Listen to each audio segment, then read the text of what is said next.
کیا آپ نے کبھی محسوس کیا ہے کہ اچانک گھر کا سکون ختم ہو گیا، معمولی باتوں پر جھگڑے بڑھ گئے، کاروبار یا ملازمت میں مسلسل رکاوٹیں آنے لگیں، یا بغیر کسی واضح وجہ کے دل ہر وقت گھبراہٹ اور بے چینی میں رہنے لگا؟ ایسے حالات میں اکثر لوگ فوراً کہتے ہیں کہ کسی نے جادو کر دیا ہے، لیکن کیا واقعی ہر پریشانی کے پیچھے کالا جادو ہوتا ہے؟ کیا اسلام کالا جادو کی حقیقت کو تسلیم کرتا ہے؟ اگر ہاں، تو اس کا صحیح اور قرآنی علاج کیا ہے؟ اور ہم جعلی عاملوں، پیروں اور دھوکے باز باباؤں سے کیسے بچ سکتے ہیں؟ السلام علیکم ناظرین، بصیرت میڈیا کے اس اہم ایپیسوڈ میں آپ کا استقبال ہے۔ آج ہم جس موضوع پر تفصیلی بات کر رہے ہیں وہ ہمارے معاشرے کا ایک انتہائی حساس، پیچیدہ اور خوفناک مسئلہ سمجھا جاتا ہے، یعنی کالا جادو۔ کالا جادو دراصل کیا ہے؟ یہ کس طرح کیا جاتا ہے؟ اور اس کا حقیقی اور قرآنی توڑ کیا ہے؟ آج ہم ان تمام اہم سوالات کے جوابات نہایت آسان اور عام فہم الفاظ میں جاننے کی کوشش کریں گے، تاکہ آپ حقیقت اور توہم پرستی کے درمیان فرق کو واضح طور پر سمجھ سکیں۔ کالا جادو کیا ہے؟ ناظرین، کالا جادو، جسے عربی میں سحر بھی کہا جاتا ہے، دراصل شیطانی قوتوں، نادیدہ عناصر اور کفریہ منتروں کا وہ کالا علم ہے جس کے ذریعے کسی انسان کو جسمانی، ذہنی یا مالی نقصان پہنچانے کی مذموم کوشش کی جاتی ہے۔ یہ کوئی معجزہ یا خدائی طاقت ہرگز نہیں ہے، بلکہ یہ مکمل طور پر ایک شرکیہ اور شیطانی عمل ہے جس میں ایک انسان شیطانوں اور خبیث جنات کی مدد حاصل کر کے دوسروں کی بستیوں اور زندگیوں میں تباہی لانے کا وہم پالتا ہے۔ اسلامی اور تاریخی حوالوں سے اس کا ذکر بابل کے دور سے ملتا ہے، جہاں ہاروت اور ماروت نامی فرشتوں کے ذریعے لوگوں کی آزمائش کے لیے علم اتارا گیا تھا، لیکن لوگوں نے تنبیہ کے باوجود اسے میاں بیوی کے درمیان جدائی ڈالنے اور برائی کے لیے استعمال کیا۔ آسان الفاظ میں، کالا جادو منفی توانائیاں اور شیطانی وسوسوں کا ایک ایسا جال ہے جس کا مقصد انسان کو اللہ کی رحمت سے مایوس کرنا اور اس کی زندگی کو اجیرن بنانا ہوتا ہے۔ یہ کیسے ہوتا ہے؟ کالا جادو کرنے والے عامل اور جادوگر دراصل شیاطین کو خوش کرنے کے لیے انتہائی غلیظ، کفریہ اور شرکیہ کلمات کا سہارا لیتے ہیں۔ وہ اکثر اس شخص کی کوئی ذاتی یا استعمال شدہ چیز حاصل کرتے ہیں جس پر جادو کرنا مقصود ہو، جیسے کہ اس کے بال، ناخن، پہنے ہوئے کپڑے یا کوئی اور ذاتی شے۔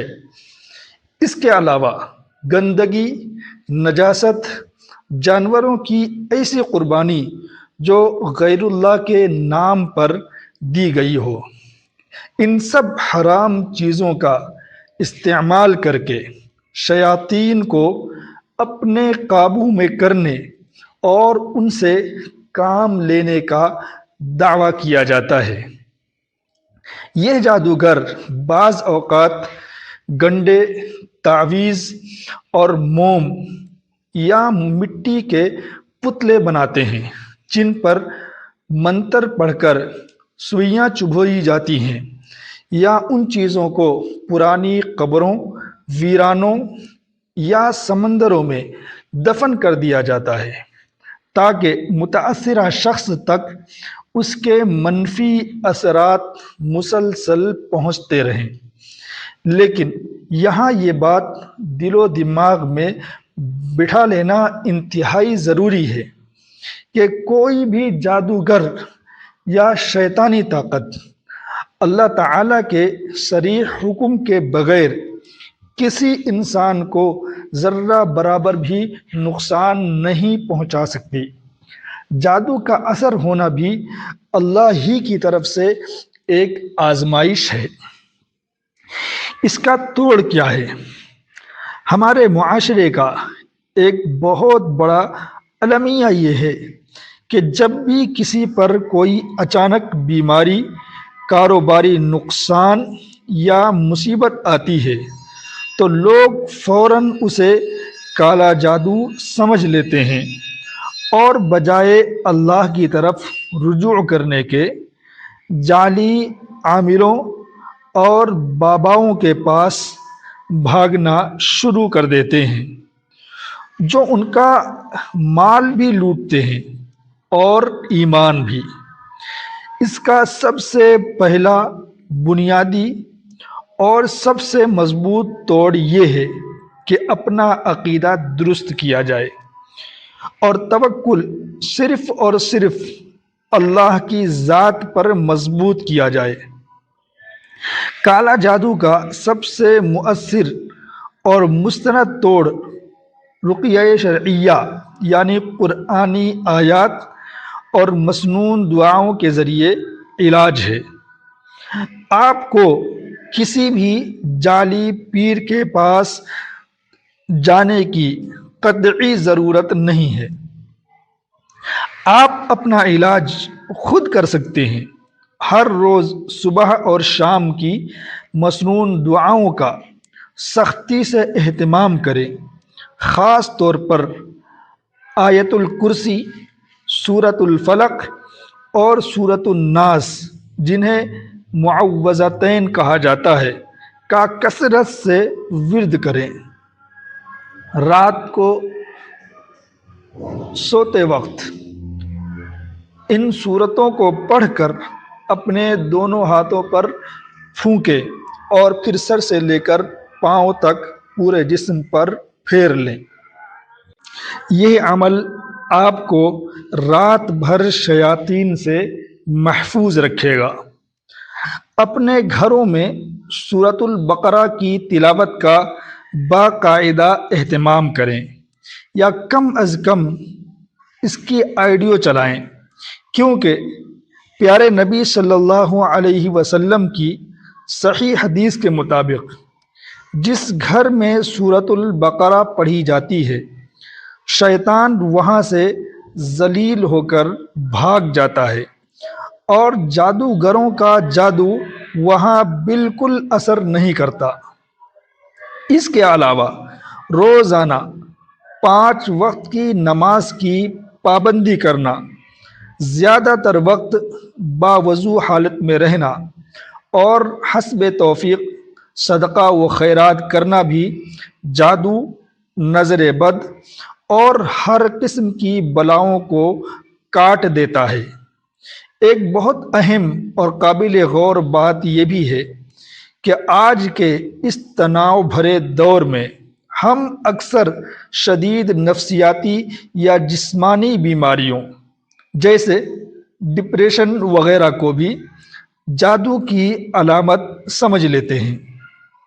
اس لیے روحانی علاج کے ساتھ ساتھ کسی مستند اور اچھے ڈاکٹر سے طبی معائنہ کروانا اور دوائی لینا بھی سنت نبوی کے عین مطابق ہے۔ ناظرین، خلاصہ کلام یہ ہے کہ کالا جادو ایک حقیقت ضرور ہے، اور اس کے اثرات سے انکار نہیں کیا جا سکتا، لیکن اللہ رب العزت کے کلام اور اس کی لامحدود طاقت کے سامنے یہ جادوگروں کے تمام ہتھ کنڈے مکڑی کے جالے سے بھی زیادہ کمزور اور بے حیثیت ہیں۔ اپنے ایمان کو سچا اور پختہ رکھیں، توہم پرستی کے اندھیروں سے خود کو نکالیں اور اپنی زندگی کو مکمل طور پر قرآن و سنت کی روشنی کے مطابق ڈھالنے کی کوشش کریں۔ اگر آپ اللہ کے سائے میں آ جائیں تو دنیا کی کوئی شیطانی طاقت آپ کا بال بیکار نہیں کر سکتی۔ امید ہے کہ آج کی اس تفصیلی گفتگو سے آپ کے ذہنوں میں موجود بہت سے شکوک و شبہات دور ہو گئے ہوں گے۔ اس معلوماتی ویڈیو کو اپنے دوستوں، عزیزوں اور تمام رشتہ داروں کے ساتھ ضرور شیئر کریں تاکہ ان کی بھی رہنمائی ہو سکے اور معاشرے سے اس خوف کا خاتمہ ہو۔ اللہ تعالی ہم سب کا حامی و ناصر ہو۔ السلام علیکم۔